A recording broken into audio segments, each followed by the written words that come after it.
di rumah-Mu ya Bapa.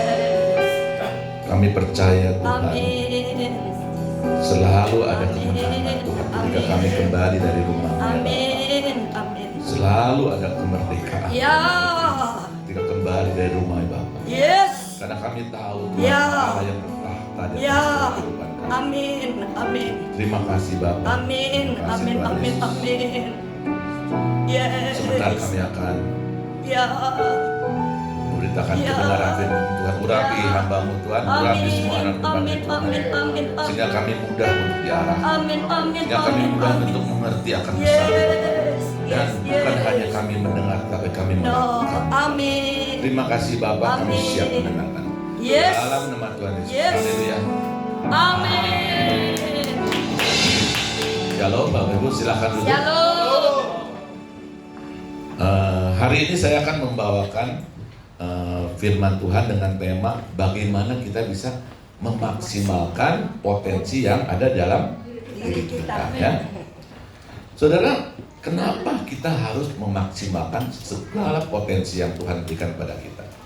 Supaya janji-janji Tuhan terjadi dalam kehidupan kita. Kalau Tuhan berjanji memberkati kita, maka Tuhan juga pasti memberikan sesuatu dalam kehidupan kita. Apakah itu saudara? Potensi, bakat yang akan Tuhan berikan dalam kehidupan kita. Amin. Jadi kalau potensi kita maksimal dan kita mengelola dengan benar, maka hidup kita akan diberkati. Amin. Jadi sebenarnya apa sih arti potensi itu? Ya. Potensi itu adalah kemampuan dan kekuatan yang dimiliki oleh seseorang. Jadi setiap orang itu pasti memiliki yang namanya kemampuan dan kekuatan. Nah, baik yang sudah terlihat maupun yang masih tersembunyi, yang memiliki kemungkinan untuk dikembangkan dan dimanfaatkan secara maksimal, secara optimal. Jadi tidak ada satu orang pun yang tidak memiliki yang namanya kemampuan. Ya, jangan kita merasakan bahwa Tuhan tidak memberikan potensi apapun dalam kehidupan kita.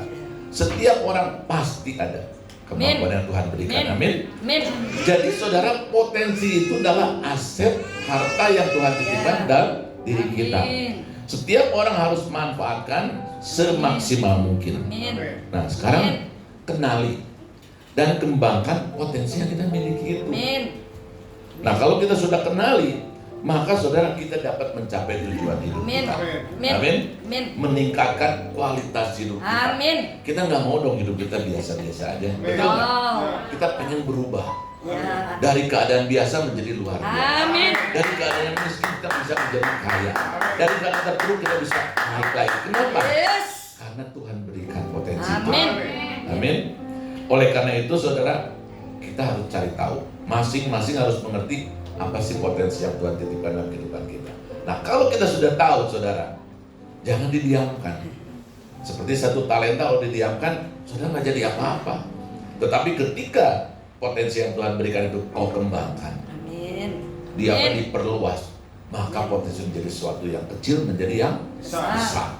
Ini janji Tuhan dalam kehidupan kita. Makanya saudara ya, Tuhan itu menempatkan manusia di bumi ini. Dia berjanji memelihara hidup kita. Ya. Bahkan Tuhan nggak hanya pengen penuhi segala kebutuhan kita, ya. Tapi Tuhan mau lebih dari itu. Dia mau memberi kita kelimpahan. Ya. Dan Tuhan juga beri kita kekuatan untuk memperoleh kekayaan itu sendiri. Jadi saudara, nggak cukup kita hanya berdoa saja. Betul nggak? Nggak cukup kita hanya seperti sekarang datang beribadah ke gereja. Pulang kita nggak dapat apa-apa. Kita nggak melakukan apa-apa. Seperti kita hanya mendengarkan firman itu hanya sebagai pengetahuan aja, hanya sebagai knowledge aja. Tapi kalau kita pulang mengerti yang namanya firman Tuhan dan kita lakukan, itulah yang menjadi kita menjadi besar. Amin. Nah, makanya kenapa banyak orang yang masih hidupnya kekurangan, ya, hidupnya susah. Kenapa? Karena tadi saudara, banyak orang yang hanya mendengar firman Tuhan, tapi tidak melakukannya. Banyak orang yang berdoa, bagus gak berdoa? Bagus, saudara. Bagus kan kita menyembah Tuhan? Bagus. Bagus kan kita memuji Tuhan? Bagus. Bagus kan kita beribadah? Bagus, saudara. Ini membuat kita kuat. Tapi kekuatan yang Tuhan berikan melalui segala macam itu tidak akan terjadi satu breakthrough, terobosan kalau kita tidak melakukannya. Amin. Jadi melakukan adalah sesuatu yang harus kita jalankan supaya kita bisa menerima janji-janji. Amin. Ya. Jadi hari ini kita akan belajar salah satu kekuatan yang Tuhan berikan, bagaimana mengelola potensi yang sudah Tuhan berikan kepada kita. Ya. Saudara, mari kita baca di Matius 14 ayat 13 sampai 21. Matius 14 ayat 13 sampai 21 ya. Saya percaya firman ini pasti sudah tahu dan mungkin juga sudah hafal mengenai cerita ini ya.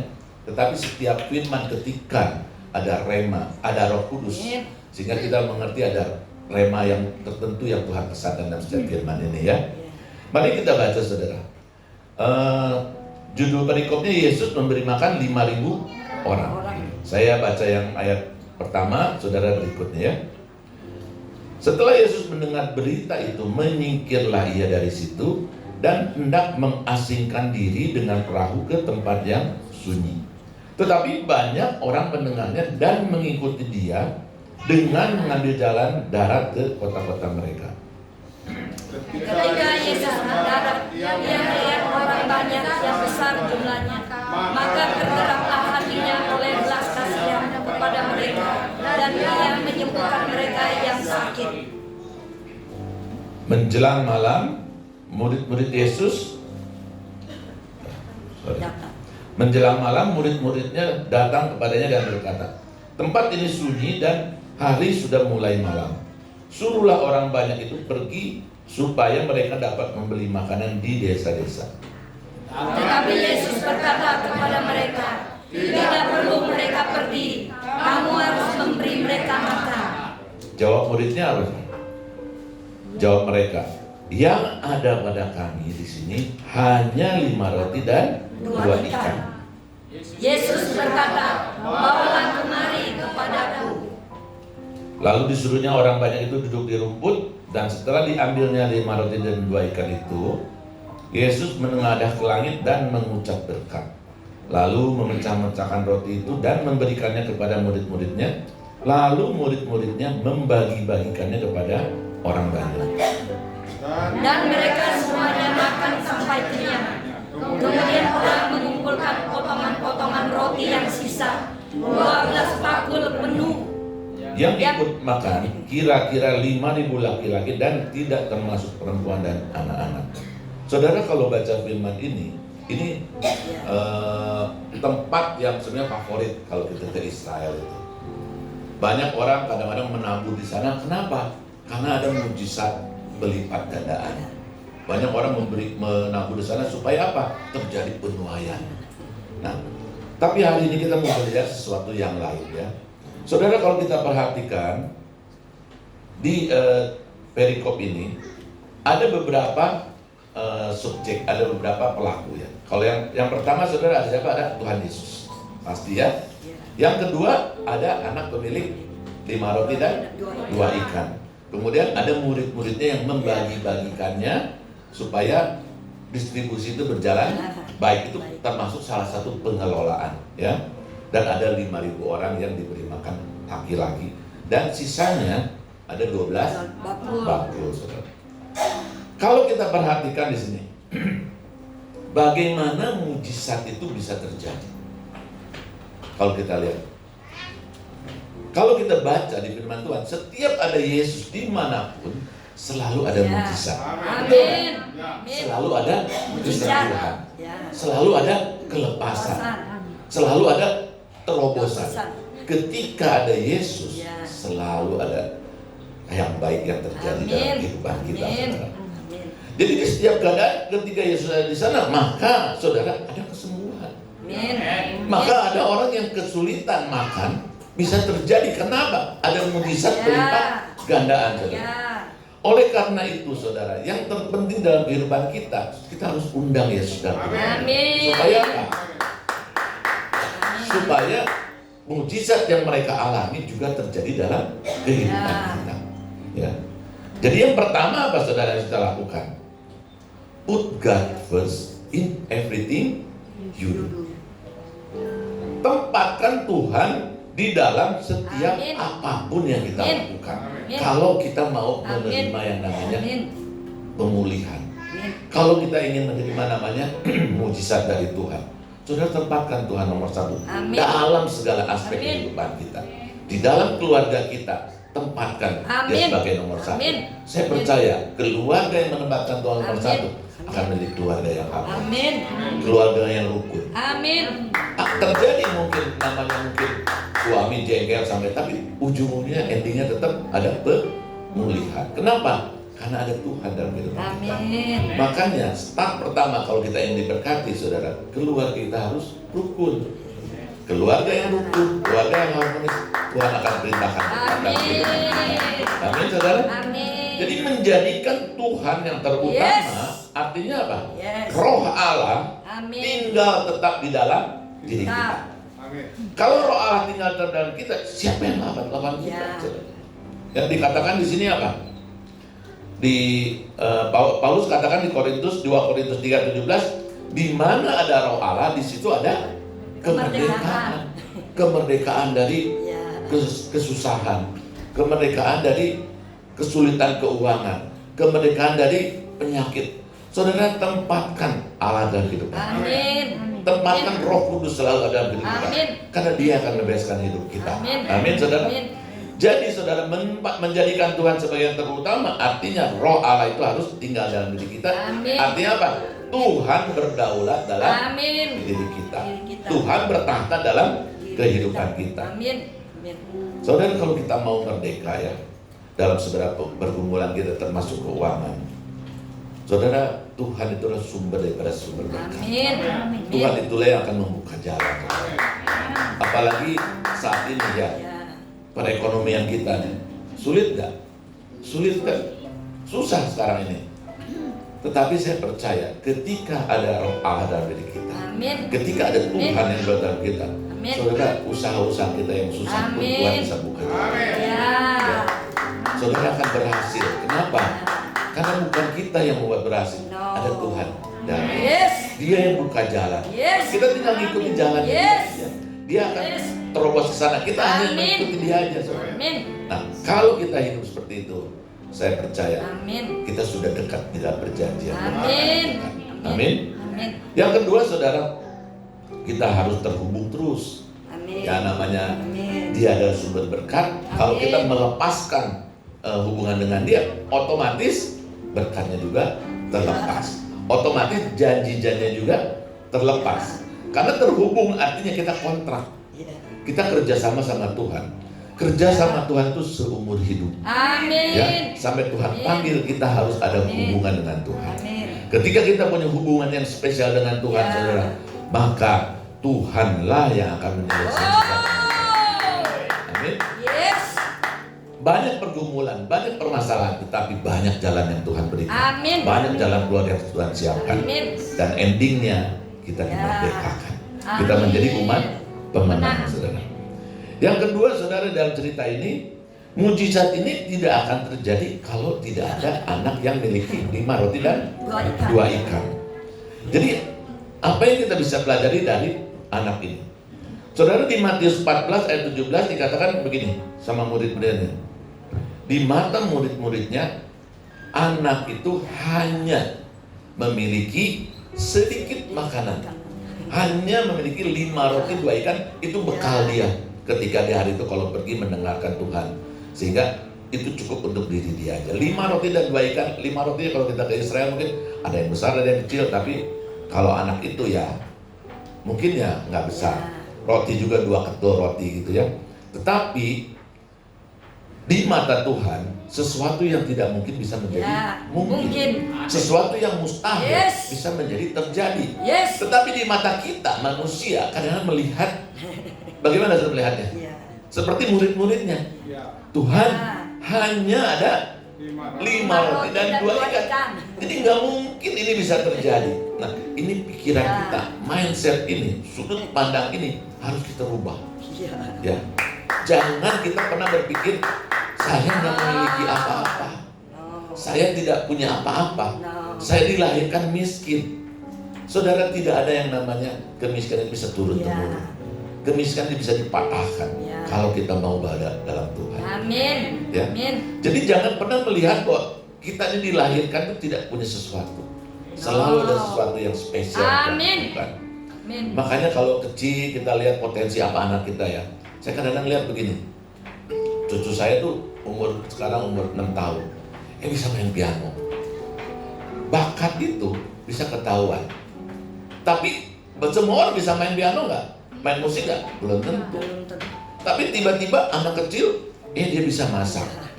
Kenapa? Karena Tuhan tuh kasih sesuatu yang spesial. Kalau kita masak, laki-laki mungkin keasinan, kemanisan. Kadang rasa ini kurang apa ya?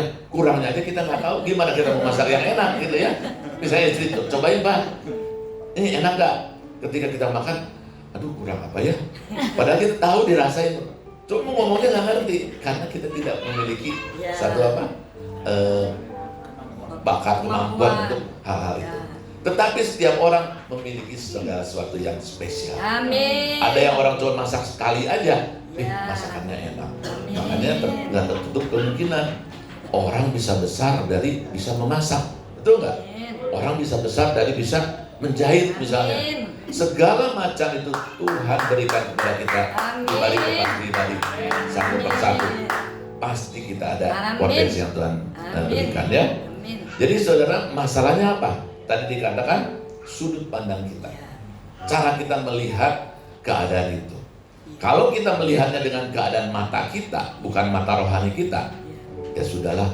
Sekarang susah, berarti kita juga ikut susah. Sekarang lagi sepi, berarti kita ikut juga sepi. Itu cara pandang manusia, cara pandang dunia. Tetapi bagi Tuhan tidak ada. Yes. 5 roti 2 ikan, sesuatu yang kecil. Amin. Di mata Tuhan, Tuhan bisa menjadi besar. Amin. Amin. Amin. Jadi sekecil apapun yang kita miliki, ya bisa menjadi besar asal kita percaya. Amin. Ya, Amin. dan menyerahkan kepada Tuhan. Jadi intinya, saudara, apa yang kita miliki, saudara serahkan sama Tuhan. Amin. Amin. Kalau sudah serahkan sama Tuhan, pasti Tuhan kasih jalan. Amin. Amin. Harus seperti apa, harus seperti apa. Nah, kalau sudah Tuhan kasih jalan, saudara jangan diam, lakukan, kembangkan. Ketika kembangkan, nanti akan ketemu masalah lagi. Saudara percaya lagi, kalau ini sudah Tuhan berikan, pasti terjadi terobosan. Amin. Pasti Amin. bisa berhasil. Amin. Nah, ini yang harus kita miliki. Amin. Iman pada Tuhan itu harus kuat. Amin. Ya. Amin. Jadi buktinya saudara, anak itu ketika menyerahkan 5 roti ikan pada Tuhan, Tuhan ucap syukur, Ya. maka 5 roti dan 2 ikan bisa memberi makan 5.000 orang, saudara. Jadi saudara, bagaimana seharusnya cara pandang kita terhadap potensi atau talenta yang Tuhan berikan kepada kita? Setiap orang pasti memiliki talenta. Amin. Amin. Amin. Kalau kita baca di talenta, ada yang memiliki 1 talenta, ada yang 2 talenta, ada 5 talenta. Pertanyaannya, Tuhan adil nggak? Kok tetangga saya bisa kaya nih? Kok yang lain bisa hidup luar biasa, saudara? Bisa gitu? Atau kenapa saya cuma diberkati 1, yang lain diberkati 2, lain 5? Karena Tuhan tahu kemampuan kita. Ketika Tuhan berikan 2 kepada yang tidak mampu, saudara bisa jatuh dalam dosa. Tapi ketika Tuhan tahu kemampuan kita 1, saudara akan belajar tekun. Amin. Saudara belajar ulet. Kenapa? Amin. Karena ini yang kita punya satu-satunya. Amin. Jadi satu-satunya ini kita harus jaga supaya berbuah, dikembangkan. Nah, kalau yang potensial punya 2 talenta misalnya, karena Tuhan tahu orang ini bisa kembangkan 2 talenta. Jadi sudut pandangnya jangan melihat Tuhan itu tidak adil. Jangan melihat bahwa saya dilahirkan jadi orang miskin. Beda dengan orang lain dilahirkan di nampan emas. Kalau konglomerat begitu kan, udah oe, emasnya juga banyak. Pada kasih-kasih gitu ya. Kalau kita melahirkan misalnya yang miskin, syukur-syukur ini udah bisa lahir dari bidan, ini udah bagus misalnya gitu ya. Tetapi saudara harus percaya, Tuhan tidak pernah ketika kita masuk ke dalam dunia, Tuhan tidak pernah Ya. menyiapkan sesuatu yang baik. Ya. Selalu ada yang baik yang Tuhan siapkan. Ya. Ya. Jadi saya percaya bahwa Tuhan pasti akan menolong kita Amin. ketika kita mau mengembangkan potensi yang kita miliki ya. Amin. Jadi kalau kita lihat di dalam dunia usaha, saudara, ketika kita ada baca sabun wing, sabun ekonomi, dulu kan pernah dengar kan? Ya, itu mulainya dari mana, saudara? Pasti jualan juga dari yang kecil. Sekarang banyak kita melihatnya, wah itu mah enak udah gede gitu ya, perusahaan sudah besar. Kita selalu melihat ujungnya, Ya. tapi tidak pernah melihat apa yang dia lakukan Ya. dari bawah. Ya. Semua usaha itu tidak pernah ada yang tiba-tiba besar. No. Ya. No. Kita pun berusaha semua dari yang kecil. Pak Yuda juga berusaha semua pasti dari yang kecil kan? Amin. Gak ada yang langsung jadi besar. No. Nah, kenapa Tuhan mau ajak kita dari yang kecil? Supaya kita ngerti Yes. bahwa ada Tuhan Yes. di dalam setiap jalan jalan. Amin. Ada proses supaya kita bisa Amin. melewati, supaya kita bisa menjadi besar. Yes. Nah, Yes. ketika kita bisa menjadi besar, kita jadi Amin. ingat itu semua bukan karena kita, No. karena ada Tuhan yang Amin. menolong kita. Ya. Amin. Apalagi saudara, sekarang ini, kalau kita dengar ada bakmi gang kelinci gitu ya, itu kan namanya bakmi gang kelinci. Jualan bukan di jalan besar, bukan di tengah jalan. Ya. Kalau di tengah jalan ditabrak lah saudara ya. Ya. Gang kelinci, namanya aja gang kelinci pasti jalannya kecil. Ya. Tapi sekarang bakmi gang kelinci aneh ya. Ternyata ada di mana? Ada di mall semua. Mall ini ada gang kelinci. Kok yang gang aja bisa sampai jadi ke mall? Bisa nggak semua itu terjadi? Ya bisa. Bisa. Karena saya percaya Tuhan memampukan kita Amin. untuk bisa Amin. menjadikan sesuatu yang kecil menjadi yang besar. Besar. Ya. Amin. Jadi kuncinya apa saudara? Ketika kita diberi potensi, Ya. diberi kemampuan, diberi bakat yang Tuhan berikan. Amin. Tadi dikatakan bakat itu, potensi itu mungkin belum kelihatan. Itu bakat, namanya bakat yang terpendam. Nah, saudara buka yang dipendam itu. Ternyata kalau dibuka yang dipendam, ada emas loh, ya, ada harta karun. Nah, ketika potensi yang terpendam itu saya buka, wah hidup kita akan Amin. luar biasa. Amin. Amin. Amin. Ya. Jadi saudara, setiap orang punya kesempatan yang sama Ya. untuk memaksimalkan potensinya dan menjadi Amin. sukses. Ya. Kalau potensi yang kecil ini kita kelola dengan SOP kerajaan Allah, Ya. maka pekerjaan kita, bisnis kita Amin. bisa menjadi besar. Amin. Nah, sekarang mari kita bahas Amin. kuncinya bagaimana supaya yang kecil itu bisa menjadi besar. Yang pertama, saudara, miliki mentalitas Amin. pemenang. Ini yang paling parah dalam kehidupan kita, mental. Ya, mental ini penting sekali. Mentalitas pengusaha mungkin sudah kuat ketika dia jatuh bangun, tapi dia tetap bangun lagi. Amin. Tetapi seorang pekerja yang keluar dan dia berusaha, saudara kadang-kadang berpikir ketika dia bekerja, kalau bekerja kan enak, betul nggak? Setiap bulan pasti dapat gaji. Nggak pusing perusahaannya, pusing seperti apa, mau jatuh, mau bangun, pokoknya setiap bulan saya aman. Itu seorang pekerja. Kerja. Tetapi hidupnya seperti itu aja, betul nggak? Nah, ketika dia mulai belajar bisnis, seorang pekerja mungkin dia sudah nabung, ya, ikutin namanya ekonomi kerajaan Allah, ada tabungan, savingnya cukup investasi, buat investasi, dan ketika dia investasikan, ternyata ketika dia investasikan dia rugi. Takut nggak saudara pekerja itu? Takut saudara. Kalau dia inilah mau saya investasikan lagi, habis uang saya. Nah, kalau mental seperti itu kita nggak akan maju-maju, ya, nggak akan maju-maju. Ya. Artinya balik lagi ke kerja lagi. Nah, kalau kita mau menjadi besar, mau menjadi dampak orang lain, saudara belajar untuk menjadi berusaha. Ya, usaha itu tidak harus mulai dari yang wah, tapi dari rumah juga bisa terjadi. Tadi saya sudah contohin, Ya. bakmi gang kelinci. Di sini bakmi gang apa saya nggak tahu di sini, tapi nanti bisa menjadi besar juga. Amin. Amin. Yang penting cari potensi yang Tuhan yang terpendam yang ada dalam diri kita, Amin. yang tersembunyi yang belum kita temukan. Kalau sudah kita temukan, saudara gali ya.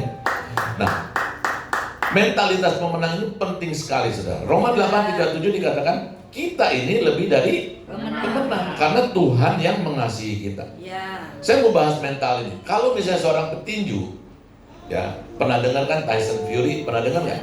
Petinju yang dari UK yang ngelawan si Wilder siapa gitu ya. Saudara, kalau kita pernah nonton itu, si Tyson itu dia one pack, saudara, perutnya gede, cuma satu, nggak ada ototnya.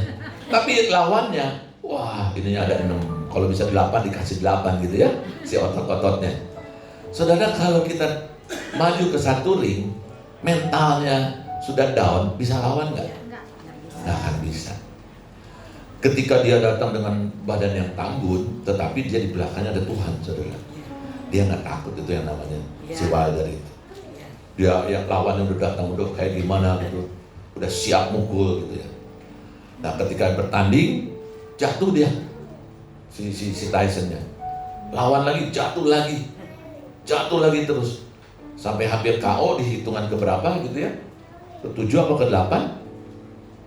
Pikir orang dia sudah KO, sudah kalah, tapi tiba-tiba dia bangkit lagi, dia, dan akhirnya dia menang. Justru yang kalah lawan yang KO, saudara.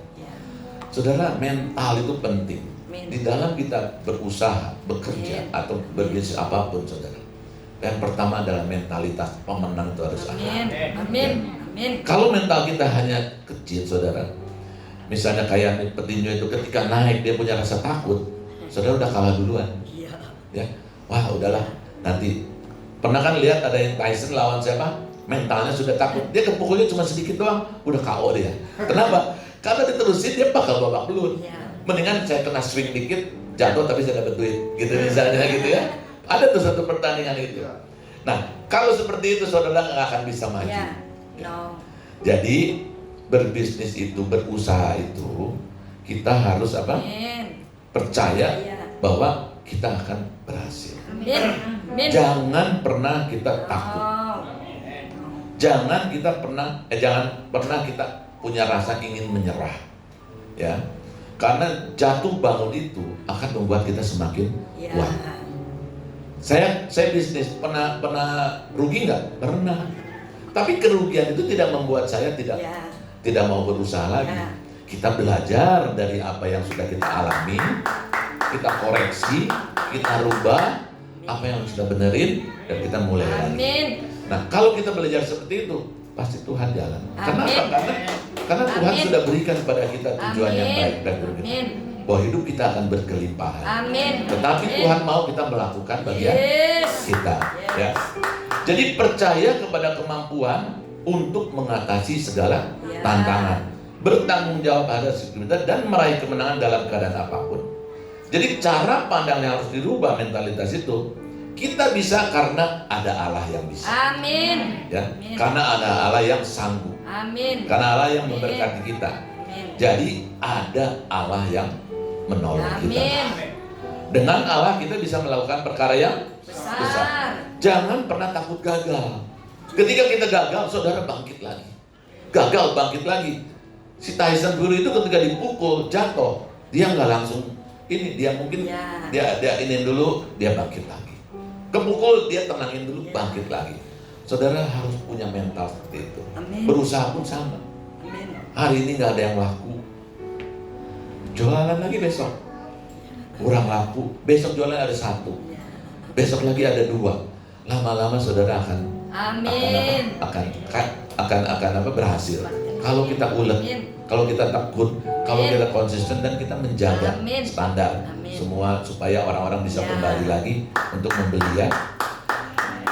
Orang tidak mau berkembang bukan karena merasa tidak mampu. Ini nih kuncinya. Orang tidak berkembang bukan karena dia tidak merasa mampu. Kuncinya apa sebenarnya? Males. Benar nggak? Orang banyak males.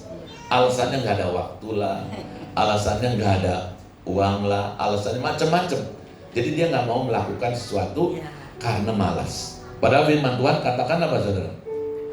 Paulus kasih peringatan di 2 Tesalonika 3:10. Kalau misalnya kita mau makan, kita harus bekerja. Jadi kalau kita nggak mau kerja, saudara jangan makan, udah itu aja. Firman Tuhan jelas banget. Kalau orang malas, jangan makan. Kita harus bekerja supaya kita bisa makan. Tetapi bekerja di dalam Tuhan, saudara makannya jauh lebih besar. Amin. Saudara akan dikembangkan terus usahanya. Amin. Yang berikutnya, saudara, sudut pandangnya apa? Jangan pernah merasa bahwa ini memang nasib saya. Ini memang bapak saya petani, ya saya jadi petani. Papa saya supir angkot, saya jadi supir angkot. Justru harus berubah. Ketika papanya jadi petani, dia harus menjadi pengusaha yang bisa menjual barang-barang di pertanian misalnya. Ketika bapaknya jadi supir angkot, wah, dia harus berpikir bagaimana saya bisa punya kendaraannya sehingga banyak orang bisa bekerja di tempat itu. Itu semua cara pandang yang benar dalam kehidupan kita. Ya. Amin. Jangan menganggap diri kita korban yang tadi. Ya sudah, nasibnya seperti itu, ya kita terima nasib. Jangan meratapi nasib, saudara ya. Nah, kembali mentalitas menang harus ada dalam hidup kita. Kalau kita mau hidup kita berhasil. Yang kedua, saudara, harus apa? Memiliki tujuan yang jelas. Harus memiliki visi yang besar. Nah, tujuan yang jelas itu kita bisa ini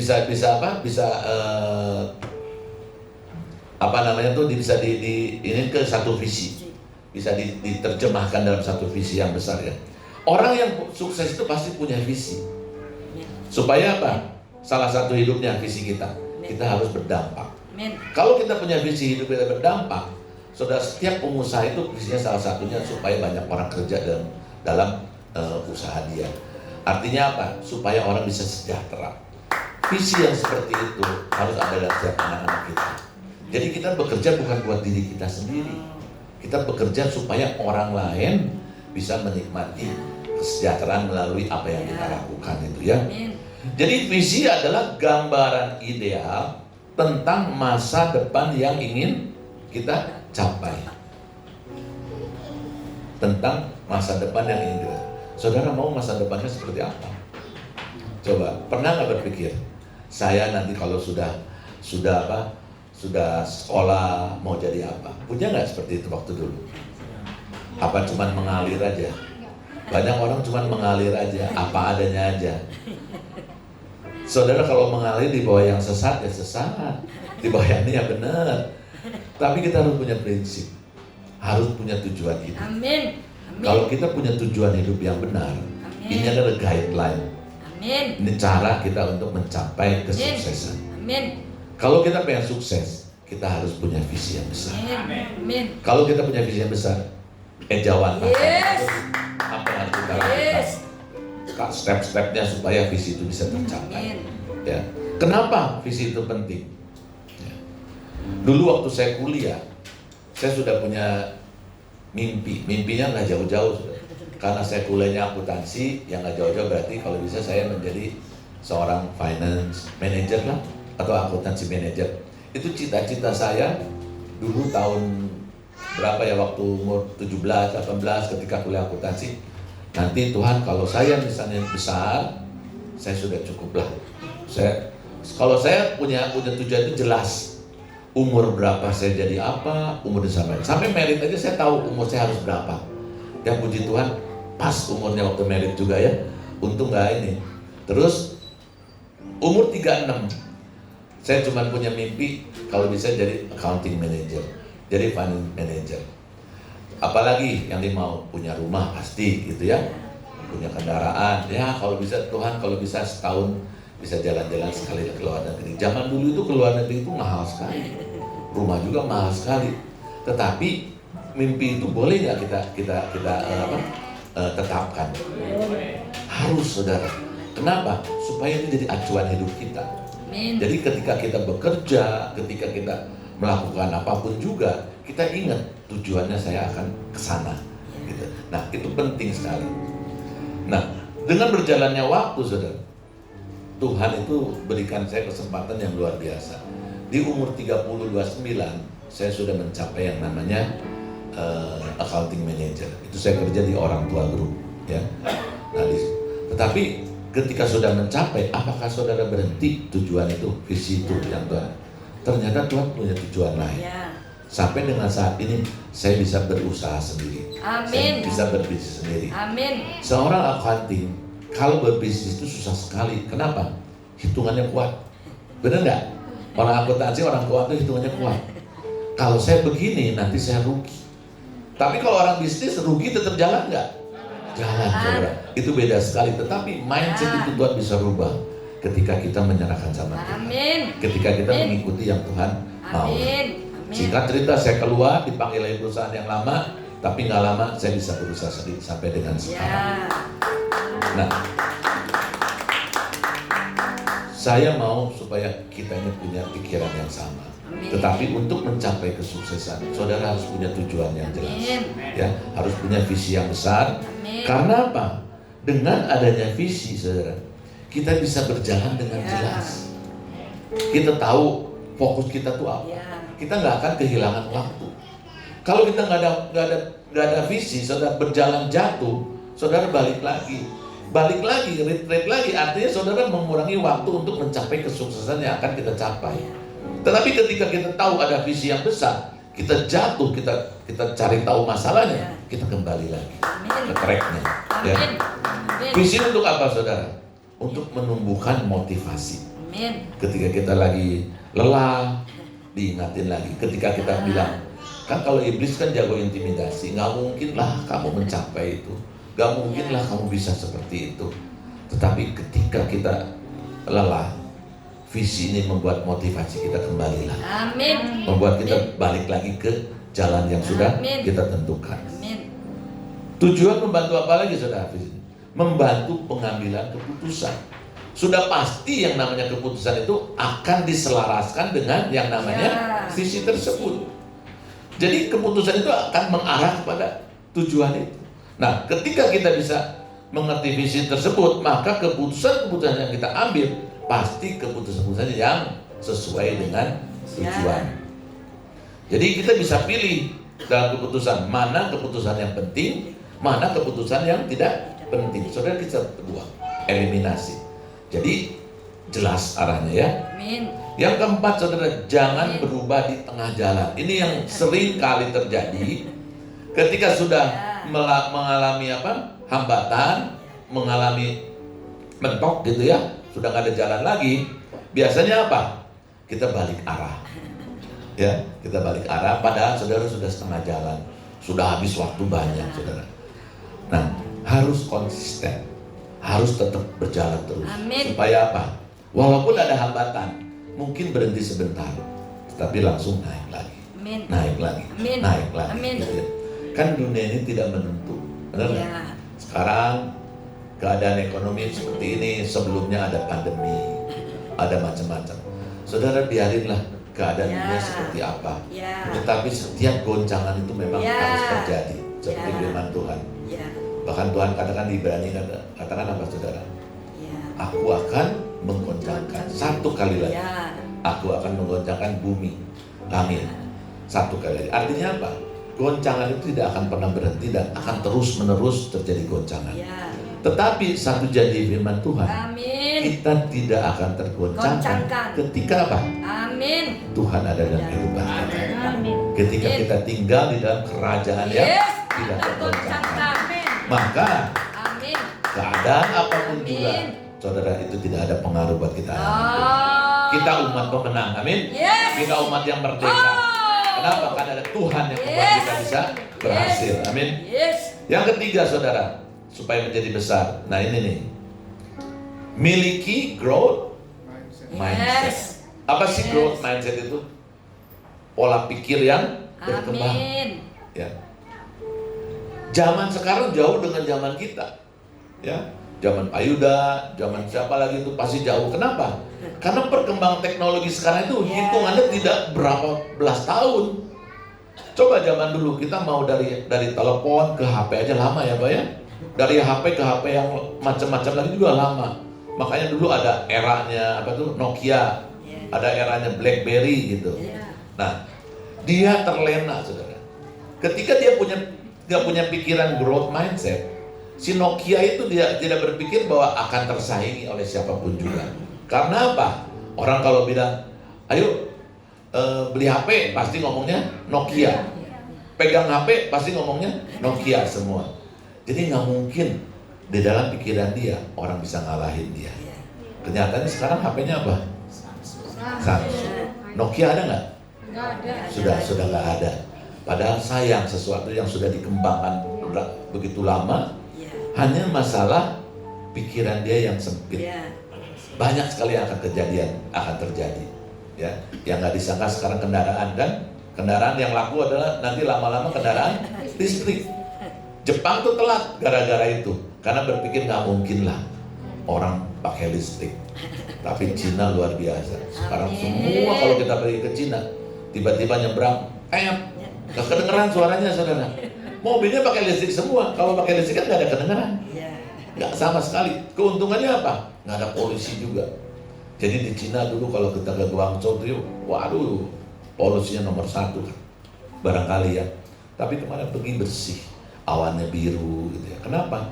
Karena ya itu semua pakai listrik rata-rata. Nah, saudara, growth mindset itu harus kita miliki. Amin. Ya. Amin. Amin. Kita kalau tidak memiliki growth mindset, kita juga nggak akan ngerti yang namanya Zoom sekarang. Dan sekarang yang terbaru ada apa? ChatGPT, ada lagi AI. Terus terang saya juga susah untuk ngikutinnya, karena sudah nggak bisa mengerti banyak. Ya kalau kita beli HP, hanya HP namanya aja, betul nggak? Ya, HP-nya yang mahal, iPhone berapa gitu ya. Saudara, kalau orang yang mengikuti zaman, orang yang pintar, ini HP ini bisa dipakai apa aja, fasilitasnya banyak.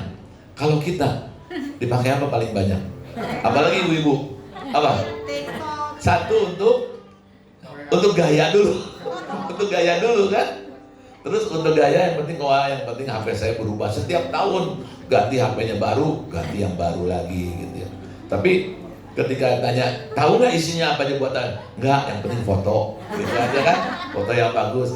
Terus isinya banyak, memorinya banyak. Ya intinya karena memori, karena chat gitu. Padahal di dalam sini kita bisa melakukan segala macam. Ya. Bagaimana kita bisa ngerti? Kita harus mindset kita harus berubah. Semua yang ditawarkan sekarang itu pasti ada keuntungannya. Teknologi itu luar biasa. Ya. Amin. Nah, jadi growth mindset itu apa, saudara? Growth mindset adalah pola pikir yang meyakini bahwa kemampuan, kecerdasan dapat berkembang melalui usaha untuk kita mau belajar, untuk kita mau tekun, untuk kita mau menerima masukan dan mengikuti perkembangan zaman. Kalau kita tidak mau seperti itu, saudara, ada di zaman purbakala, ya, ada di zaman dulu yang kita nggak ngerti apa-apa.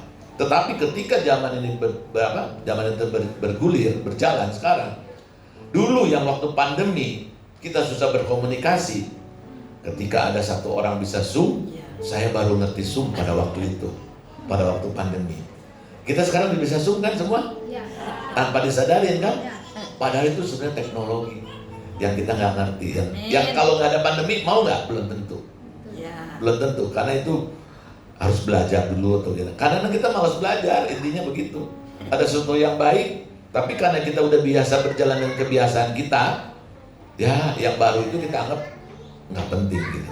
Tetapi hari ini kita belajar supaya kita mau mengikuti perkembangan zaman. Jadi manfaat growth mindset itu apa, saudara? Manfaatnya, kadang-kadang kita ini takut gagal kan, ya. Kegagalan adalah proses pembelajaran, bukan akhir dari segalanya. Manfaat mindset itu, kalau kita merubah gaya pikiran kita, saudara, kita lebih tangguh menghadapi tantangan. Kenapa? Karena perkembangan ini berubah terus, dan sampai kapanpun ya itu akan berubah, dan semakin lama semakin cepat. Perubahan teknologi itu cepat sekali, saudara. Terutama yang masalah apa? Digital, masalah yang mengenai inilah ya apa yang teknologi-teknologi yang di media, multimedia semua itu akan cepat sekali perubahannya. Nah, kalau kita nggak ngikutin, kita akan ketinggalan zaman. Ya, dulu waktu zaman kita main saham, pernah ada yang main saham nggak? Nggak ada main saham. Dulu kalau main saham itu harus ke dealer namanya. Dealer tuh kita kalau mau beli ada satu agennya, beli ke sana. Sekarang kita bisa beli sendiri. Kita bisa tarik sendiri, kita bisa beli sahamnya sendiri, kalau kita mau jual sendiri, semua bisa sendiri melewati ini. Perkembangan apa lagi yang kita rasakan? Tanpa disadarin kan? M-banking. Kalau kita berpikir, adulah susah lah pakai ini, udahlah kita kuno aja lah datang ke bank gitu ya, antri nggak apa-apa gitu ya. Sekarang ngirim duit pakai apa?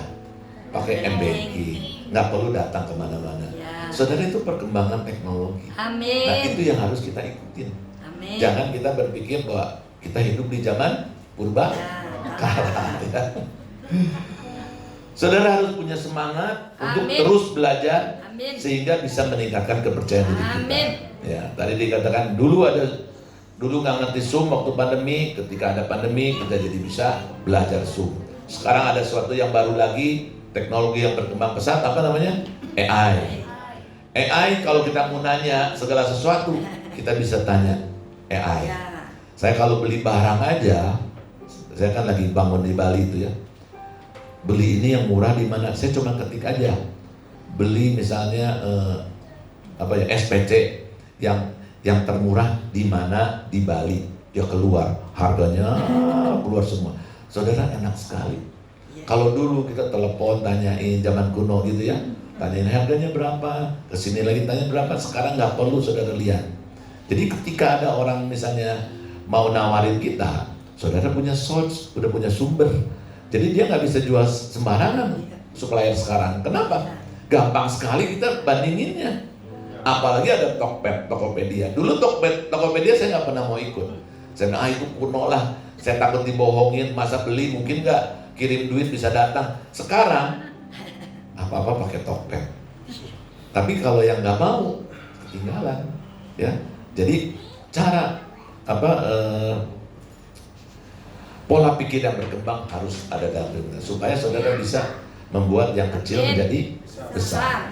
Yang terakhir saudara, bagaimana kita bisa menjadi besar? Kunci utamanya adalah kita harus berpartnership dengan Tuhan. Karena Dia yang memiliki alam semesta ini. Mazmur 108:14 dikatakan, dengan Allah kita akan melakukan perbuatan yang gagah perkasa. Sebab Ia sendiri yang akan menginjak para lawan kita. Jadi sudah jelas dikatakan bahwa hanya dengan Allah kita bisa melakukan perbuatan-perbuatan yang besar. Atau kalau saya ngomong, hanya dengan Allah kita bisa buat potensi kita yang kecil bisa menjadi besar. Karena apa? Karena perbuatan Allah gagah perkasa. Ia sendiri akan menginjak lawan-lawan. Ia sendiri akan mengeliminir semua orang-orang yang menghambat kita. Dengan Allah kita bisa melakukan segala perkara yang besar. Ya. Jadi 4 ini yang harus kita pegang kalau kita ingin menjadi besar. Yang pertama apa saudara? Punya mentalitas sebagai seorang pemenang. Kedua, harus punya visi. Harus punya tujuan yang jelas kalau kita mau menjadi besar. Semua perusahaan, semua orang, kalau nggak ada visi dia nggak akan jadi besar. Gereja kita juga ada visi. Kalau visi itu nggak ada, nanti nggak ada tuntunan, nggak ada arahan yang jelas. Tapi ketika punya visi, kita berjalan di track yang benar. Ketiga, jangan pernah kita tidak mengikuti perkembangan zaman. Ya, kita nggak ngerti. Kalaupun nggak ngerti, kita jadul. Saudara belajar untuk mengerti. Selalu ada manfaatnya dari setiap perkembangan ini. Yang keempat terakhir, yang paling penting, hubungan dengan kita dengan Tuhan, berpartnership dengan Tuhan, itulah kunci. Semua yang 1, 2, 3 itu bisa kita jalankan. Amin. Jadi sebagai penutup, saudara, Tuhan tuh tidak pernah asal-asalan menciptakan kita. Ya. Kita ini spesial di mata Tuhan. Bahkan ayatnya itu lahir kita luar biasa gitu ya. Ada firman seperti itu. Kita ini spesial di mata Tuhan. Ya. Janjinya bahwa Dia akan selalu menyertai dan menolong kita. Bahkan Ia mau supaya kita hidup di dalam perjanjian berkat-Nya dan mengalami kelimpahan. Saudara, oleh karena itu ya pesan firman ini, ayo kita cari, kita gali apa potensi yang Tuhan kasih pada kita. Kalau misalnya belum tahu, pasti saudara ada yang terpendam yang belum Tuhan bukakan. Harta karun itu sesuatu yang terpendam. Kalau kita bukakan, ketemu, saudara akan sukses, akan luar biasa, ya. Supaya saudara bisa breakthrough, bisa mengalami terobosan di dalam setiap aspek kehidupan kita. Amin. Ya, demikian firman Tuhan. Kita masuk dalam doa, ya. Bapa, kami mengucap syukur Tuhan, firman-Mu sudah disampaikan, ya Bapak. Kami percaya Tuhan, hanya dengan Roh-Mu yang kudus Tuhan, kami bisa mengerti arahan ini Bapak. Bapak, kami mau belajar Tuhan, kalau Kau sudah titipkan sesuatu dalam kehidupan kami semua Tuhan, apakah itu potensi, apakah itu bakat, apakah itu kemampuan, keahlian, Tuhan bukakan itu Tuhan. Mungkin kami belum melihat sesuatu yang terpendam itu, tetapi kami percaya Tuhan, dengan mata rohani kami Tuhan, dengan kami bersandar pada Tuhan, Kau akan bukakan Tuhan. Dan ketika kami menemukan yang terpendam itu, saya percaya Tuhan, maka yang sekecil apapun Tuhan akan buat menjadi besar. Kami percaya Tuhan, Kau berkati semua anak umat ini, biarlah mereka bisa menikmati hidup dalam perjanjian berkat. Biar mereka bisa menerima kelimpahan yang sudah persiapan buat mereka.